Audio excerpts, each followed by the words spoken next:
Halo teman-teman semua, selamat datang di kelas FINALF, Finance Accounting 12. Jadi, hari ini kita akan belajar mengenai utang obligasi. Sudah siap semuanya untuk belajar hari ini? Kira-kira ada yang tahu nggak ya, apa itu utang obligasi?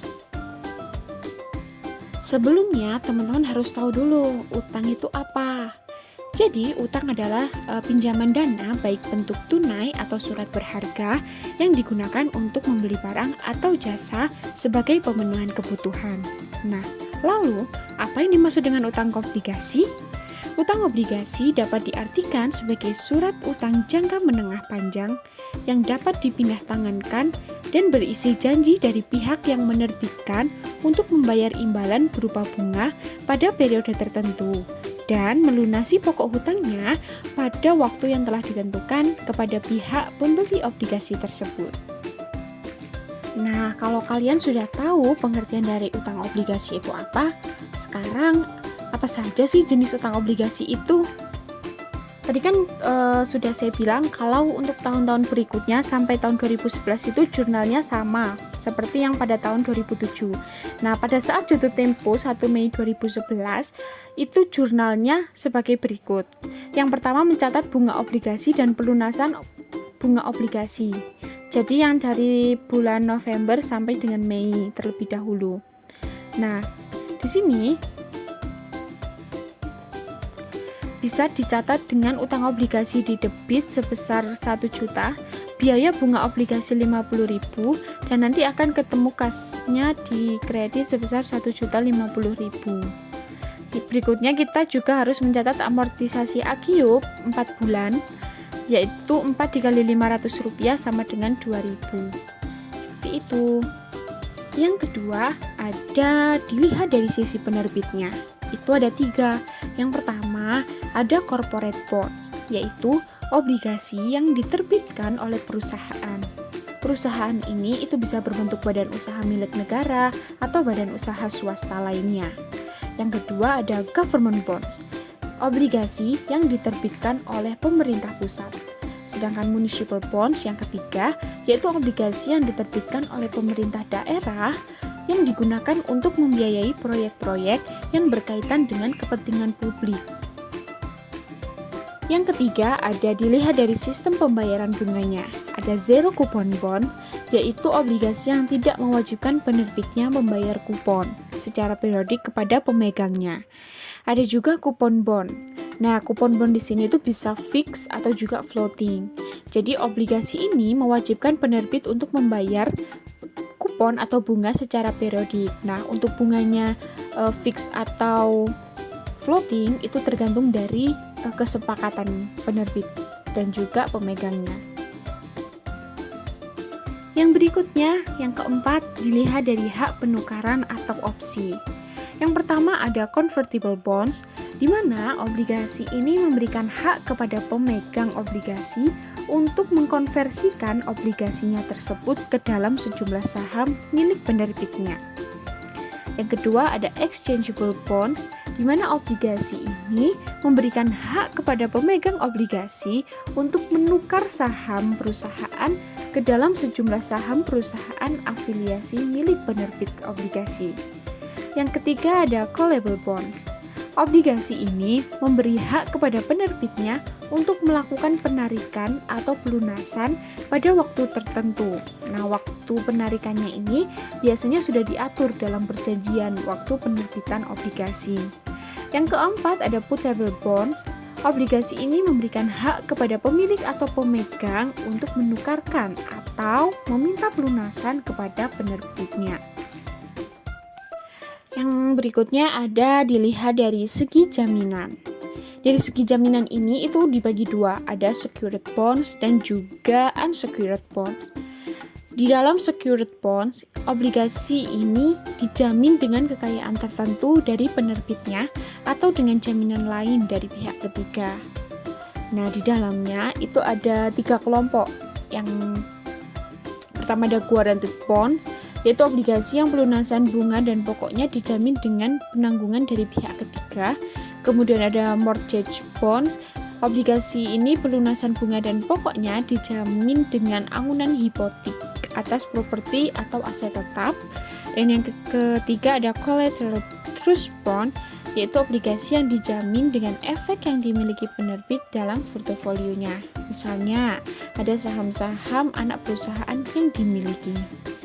Nah, untuk segi jaminan yang kedua itu ada unsecured bonds, yaitu obligasi yang tidak dijaminkan dengan kekayaan tertentu, tetapi dijamin dengan kekayaan penerbitnya sendiri secara umum. Dan yang kategori terakhir itu ada dilihat dari segi nominalnya. Itu ada conventional bonds dan juga retail. Kalau yang konvensional itu diperjualbelikan dalam satu nominal. Misalnya 1 miliar per satu lot seperti itu. Kalau yang retail itu diperjualbelikan dalam satuan nilai nominal yang kecil. Itu bisa digunakan oleh corporate ataupun government. Dengan kita menggunakan obligasi, tentunya kita harus mengerti kelebihan dan kekurangan dari obligasi itu. Yang pertama kita akan bahas mengenai kelebihan terlebih dahulu. Kelebihan dengan kita menggunakan utang obligasi, yang pertama mendapatkan kupon atau bunga secara berkala. Waktu pembayaran kuponnya ini beragam, bisa setiap bulan, 3 bulan, atau 6 bulan sekali sesuai dengan ketentuan yang sudah disepakati. Yang kedua itu memperoleh capital gain. Nah, capital gain sendiri yaitu jumlah keuntungan investor ketika menjual kembali aset obligasi di pasar sekunder. Yang ketiga, ada dapat keuntungan lebih besar dari deposito. Jadi keuntungan yang diperoleh saat berinvestasi ini cenderung lebih besar daripada rata-rata bunga yang ditawarkan deposito seperti itu. Utang obligasi ini tidak hanya memiliki kelebihan saja loh, tetapi juga ada kekurangannya. Yang pertama, itu berpotensi mengalami kerugian bayar atau yang biasa disebut dengan gagal bayar. Gagal bayar sendiri adalah kondisi di mana perusahaan penerbit ini sudah tidak mampu membayar atau melunasi bunga kepada pemegang obligasi.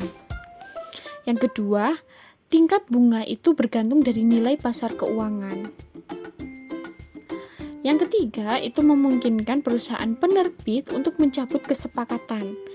Karena seperti yang tadi gagal bayar, itu kan tidak dapat melunasi atau membayar pokok utangnya. Maka dari itu pihak penerbit bisa mencabut kesepakatan. Utang obligasi sangat erat kaitannya dengan bunga karena nantinya bunga tersebut akan dibayarkan oleh penerbit kepada pemegang obligasi. Lalu apa itu bunga obligasi? Suku bunga obligasi merupakan balas jasa atau imbalan dari uang yang akan diterima oleh investor pada saat berinvestasi pada instrumen obligasi. Nah, dalam obligasi ini imbalannya itu berbentuk kupon yang mengacu pada suku bunga dengan persentase tertentu. Di dalam bunga obligasi itu juga memiliki beberapa jenis. Ada 3. Yang pertama, fixed coupon bond. Fixed coupon bonds atau yang biasa dikenal dengan obligasi berbunga adalah obligasi dengan besaran kupon tetap sejak masa penawaran hingga masa jatuh tempo bunga atau kupon obligasi tidak berubah. Jadi misalkan ditentukan bunga obligasinya 10% sampai nanti jatuh tempo obligasi tersebut bunga yang dibayarkan akan tetap 10%. Yang kedua ada floating coupon bonds. Jadi obligasi ini dengan kupon mengambang atau surat utang yang menawarkan kupon yang berubah-ubah besarannya mengikuti suku bunga acuan. Misalkan pada periode ini bulannya 10%, periode berikutnya 11% gitu. Jadi beda-beda. Yang terakhir ada zero coupon bond. Seperti yang tadi sudah dijelaskan bahwa zero coupon bonds ini obligasi tanpa menggunakan kupon atau penerbit tidak membayarkan kupon atau bunga kepada pemegang obligasi. Penentuan harga obligasi itu tidak sama dengan menentukan harga saham. Kalau harga saham langsung ditentukan dengan nilai nominalnya, kalau harga obligasi itu ditentukan dengan prosentase dikali harga nominal. Di sini ada 3 kemungkinan harga pasar dari obligasi yang ditawarkan. Yang pertama ada nilai pari. Harga obligasi ini sama dengan nilai nominal atau bisa dikatakan 100%. Contoh, jika kita membeli obligasi dengan harga 1 juta, kemudian kita akan menjualnya dengan harga 100%. Jadi 1 juta dikali 100% itu sama dengan 1 juta. Seperti itu. Kalau yang at premium atau dengan premi, itu harga obligasi lebih besar dari nilai nominal. Jadi kita menjualnya di atas 100%, bisa 105%, 102%. Nah, nanti persentase itu akan dikali dengan harga beli obligasi. Yang ketiga ada at discount atau dengan diskonto. Jadi harga obligasi ini lebih kecil daripada nilai nominalnya. Jadi kita menjualnya itu di bawah 100%. Misalkan kita jual dengan harga 98%, 95%, dan nantinya persentase tersebut juga akan dikalikan dengan nilai nominal atau harga beli kita. Lalu, bagaimana dengan pencatatan mengenai utang obligasi ini? Di sini ada sebuah kasus, PT Millenia Megah pada tanggal 31 Desember 2005 memutuskan mengeluarkan obligasi pada tanggal 1 Mei sebesar 1 juta rupiah. Bunga 10% per tahun dan jatuh tempo pada tanggal 1 Mei 2011. Bunga obligasi dibayarkan setiap tanggal 1 Mei dan 1 November. Nah, seluruh obligasi ini dapat dijual pada tanggal 1 Juli dengan harga 1.029.000,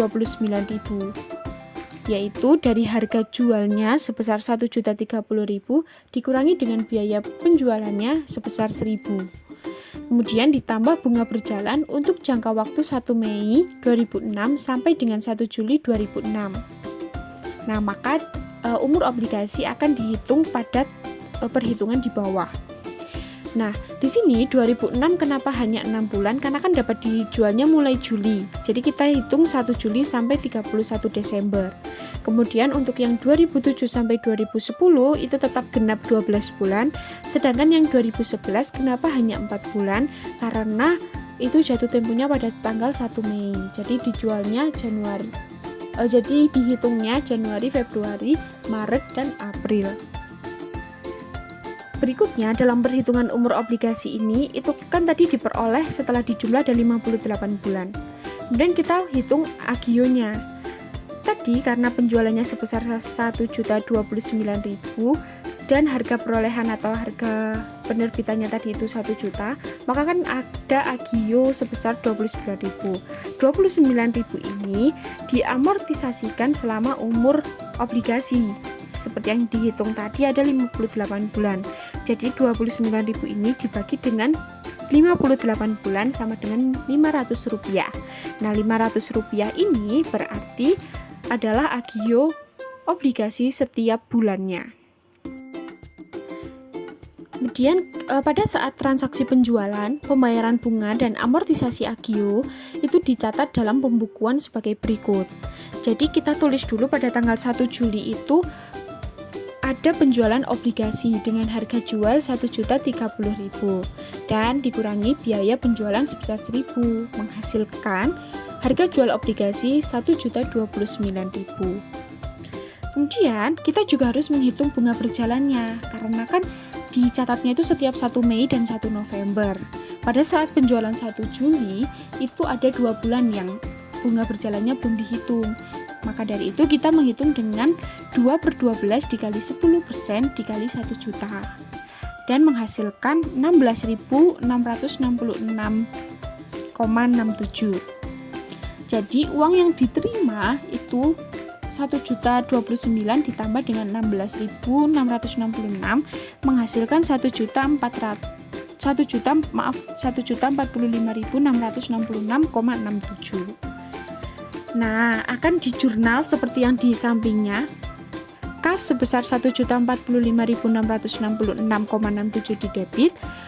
Di kreditnya ada utang obligasi sebesar nilai nominal 1 juta, agio obligasi keuntungannya sebesar 29.000 dan juga biaya bunga obligasi sebesar 16.666,67. Nah, pada saat 1 November kan kita membayar bunga berjalan lagi.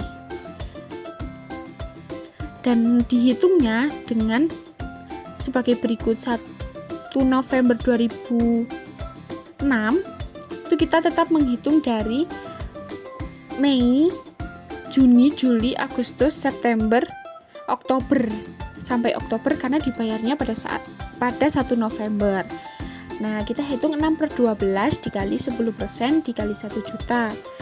Kemudian di jurnal, biaya bunga obligasi didebit sebesar 50.000 dan karena kita mengeluarkan kas untuk membayar, maka kas dikredit sebesar 50.000.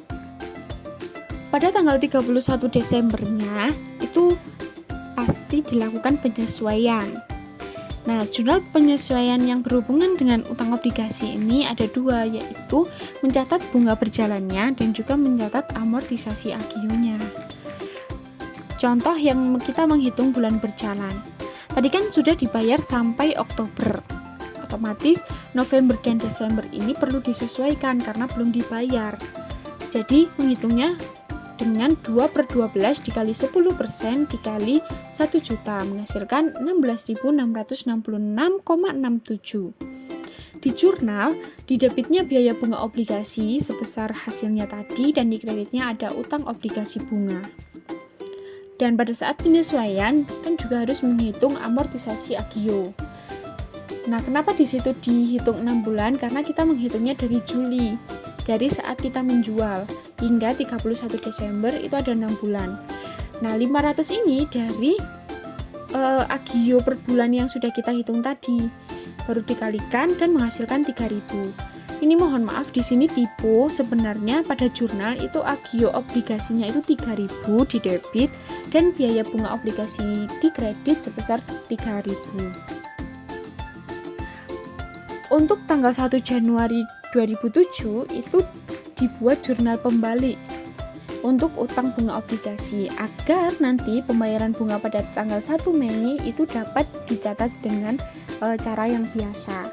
Jadi kita harus balik dulu yang tadinya pada penyesuaian bunga obligasinya di debit itu kita balik ke kredit dan utang bunga obligasinya dibalik ke debit sebesar nominal yang dihitung tadi di penyesuaian.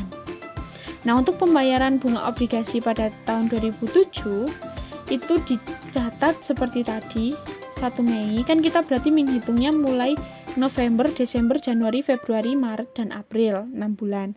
Jadi 6/12 dikali 10% dikali 1 juta sama dengan 50.000. Untuk yang Novembernya sama dan jurnalnya sama seperti tahun sebelumnya, yaitu biaya bunga obligasi 50.000 di debit dan kas di kredit 50.000. Setiap pembayaran jurnalnya seperti itu. Nah, pada tanggal 31 Desember itu juga dibuat pencatatan seperti yang tadi penyesuaiannya. Jadi setiap tahun berikutnya hingga tahun 2011 itu sama. Tadi kan sudah saya bilang kalau untuk tahun-tahun berikutnya sampai tahun 2011 itu jurnalnya sama seperti yang pada tahun 2007. Nah, pada saat jatuh tempo 1 Mei 2011 itu jurnalnya sebagai berikut. Yang pertama mencatat bunga obligasi dan pelunasan bunga obligasi. Jadi yang dari bulan November sampai dengan Mei terlebih dahulu. Nah, di sini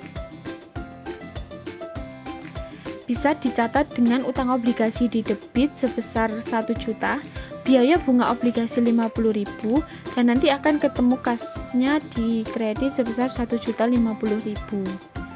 Berikutnya kita juga harus mencatat amortisasi agio 4 bulan yaitu 4 dikali Rp500 sama dengan 2.000. Seperti itu. Sekian dulu penjelasan mengenai utang obligasi. Nah, jika kalian ada pertanyaan, silahkan bisa ditanyakan pada saat pembelajaran dan juga bisa mengakses modul yang sudah diberikan pada web.